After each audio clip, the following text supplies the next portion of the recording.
Hello tout le monde, j'espère que vous allez bien. Je suis ravie de vous retrouver aujourd'hui pour une nouvelle vidéo où je vais prédire mes prochains coups de cœur.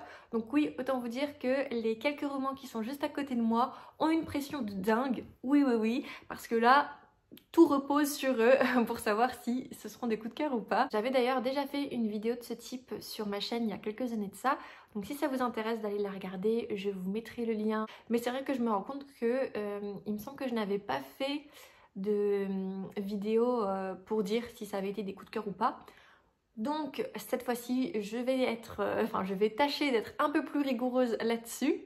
Et si vous êtes toujours là, et bien écoutez, on commence la vidéo de suite.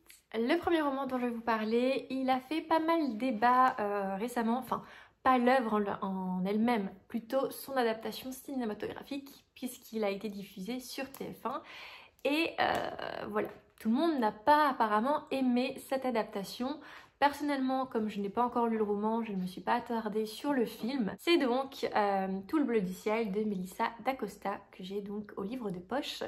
Ici, on est donc sur un roman où on va suivre un jeune homme de 26 ans qui est malade, il est atteint d'Alzheimer et en fait, il a décidé... Oula, d'accord. Bon, j'ai mon chat qui... oui, d'accord, en fait elle est en train de tomber. Allez. T'aimes bien faire ta star en vidéo, Bichette, hein? Oh, tu me fais peur. Mets-toi là. Donc juste pour vous montrer, madame s'est juste mis entre le dos de la chaise et moi. Je pense qu'il y a quand même mieux comme endroit pour venir, mais elle est là, ma louloute. Donc avant d'être interrompue par mon chat, je vous ai un petit résumé de ce roman dans lequel on suit donc Émile, qui est un jeune homme de 26 ans qui va découvrir qu'il est atteint d'Alzheimer précoce. Et plutôt en fait que de passer le reste du temps qu'il lui reste à vivre sur un lit d'hôpital, il va décider de louer un van et en fait de partir en road trip.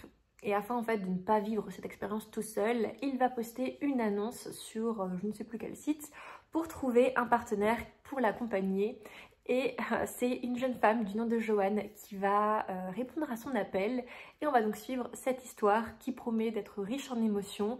Et je suis déjà quasiment sûre qu'il va falloir que je sorte les mouchoirs parce que déjà que j'ai la larme facile, mais là, ça promet d'être vraiment très émouvant. Et c'est pour ça d'ailleurs que je pense que ça va être un roman coup de cœur. Parce que les romans où on en prend un peu plein la vue, qui finalement sont un peu une ode à la vie, je pense, moi ça me plaît absolument. Et j'ai entendu de très bons avis sur ce roman. Donc je pense que ça peut être un coup de cœur.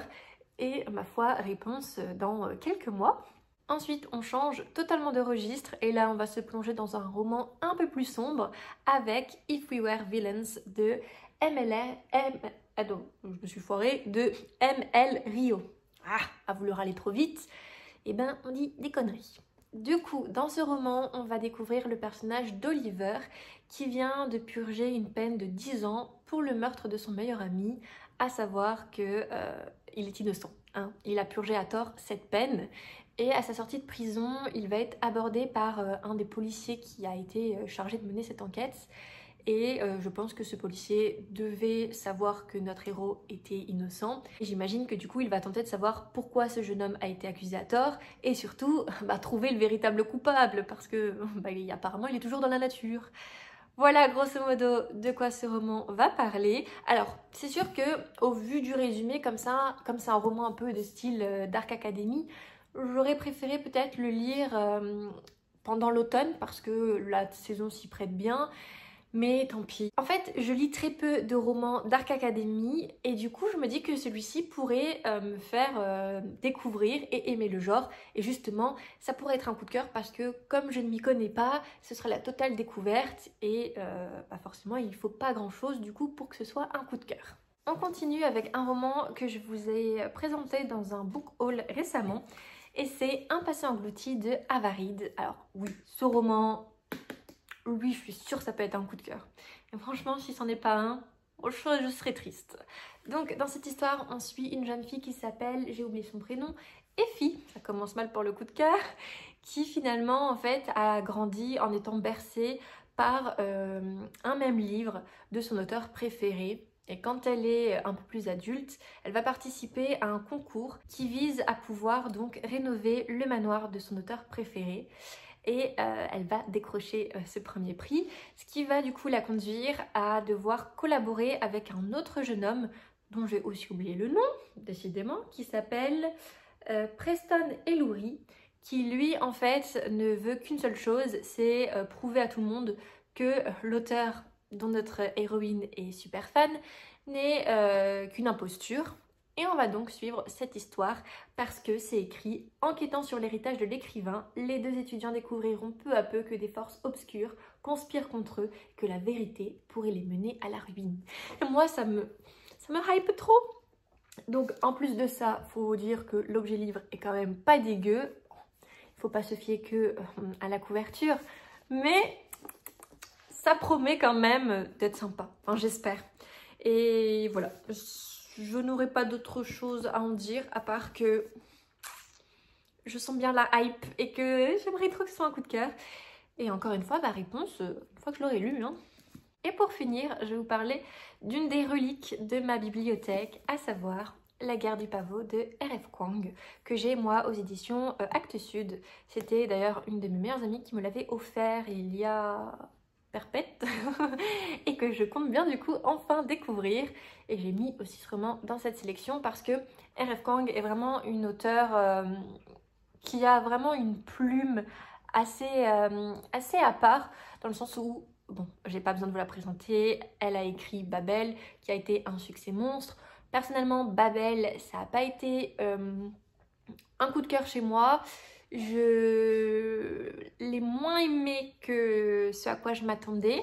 Mais actuellement, je suis en train de lire Yellowface, que j'adore personnellement. Je trouve cette histoire vraiment passionnante. Donc, je me suis dit, pourquoi pas prédire un coup de cœur avec le premier roman de cet auteur qui s'inspire plus de la fantaisie. Et je suis désolée si vous entendez des bruits, c'est mon chat qui s'amuse sur son griffoir.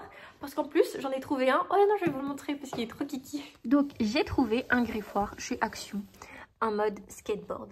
Donc en fait, ça y est, mon chat est une skateuse. Bon là, elle est timide devant les caméras, donc elle ne va pas faire grand-chose. Mais voilà, je trouvais ça rigolo. Bon après, juste comme c'est du carton, ça met des petits bouts partout. Mais bon, c'est pas grave. Et pas trop mignon. Je trouve ça rigolo. Donc, pour en revenir à nos moutons, après ce passage sur mon griffoir et skateboard, dans cette histoire, on suit une jeune fille qui s'appelle Rin. Elle est donc orpheline. Et elle va en fait tout faire pour quitter son pays natal qui est plus ou moins en guerre avec le pays, un pays voisin. Et c'est surtout qu'elle veut éviter le mariage forcé que ses parents adoptifs ont décidé de lui imposer. Erin, elle, ce qu'elle veut surtout, c'est pouvoir intégrer la prestigieuse école militaire où sont formées l'élite donc des différents pays. Et on va donc suivre finalement cette histoire sous fond de guerre, puisque forcément, comme il y a toujours des tensions entre son pays et le pays d'à côté, voilà, ça risque à tout moment d'éclater. Et on va suivre du coup tout ça. Alors oui, comme ça, peut-être que c'est un roman, on se dit, bon, c'est du déjà vu. Mais il a quand même été pas mal... en fait, il est pas mal noté sur le booktube anglophone. C'est une des sagas que j'ai vu le plus passer à chaque fois. Tout le monde l'apprécie, un peu à la style Babel. Donc ouais, une chance sur deux pour que j'apprécie pas autant. Mais je trouve que ça va changer. Et en plus là, on est vraiment sur une histoire avec de la fantaisie chinoise. Et j'avouerai que je suis assez intriguée par cette histoire. Et puis ça change de la fantaisie qu'on a l'habitude de retrouver du genre oriental ou autre. Donc ouais, je suis assez intriguée parce que R.F. Kuang a quand même une écriture bien à elle. Et j'ai hâte de voir ce qu'elle va nous réserver avec ce roman. D'ailleurs en plus, si vous ne le savez pas, les éditions de Saxu vont retraduire cette trilogie parce que Actes Sud n'avait traduit que le premier tome. Et c'est aussi pour ça que je ne l'avais jamais vraiment lu, parce que je me suis dit, mince, si je la commence, c'est que je peux pas la finir, en sachant que j'avais entendu dire que le niveau d'anglais était quand même assez soutenu. Je me suis dit, mince, ça vaut pas le coup. Mais là, du coup, la question se pose plus. De Saxu va rééditer cette trilogie, donc je suis ravie. Et bien voilà, concernant cette vidéo, j'espère que ça vous aura plu. N'hésitez pas à me dire si vous avez lu l'un des romans que je vous ai présentés. Si jamais pour vous ça a été des coups de cœur ou pas. ou alors à vous prêter au jeu et à me dire les romans qui selon vous vont être des coups de cœur qui sont dans votre bibliothèque bien évidemment. Et sur ce, écoutez, je vous souhaite à tous et à toutes une excellente journée et on se dit à très vite. Bye!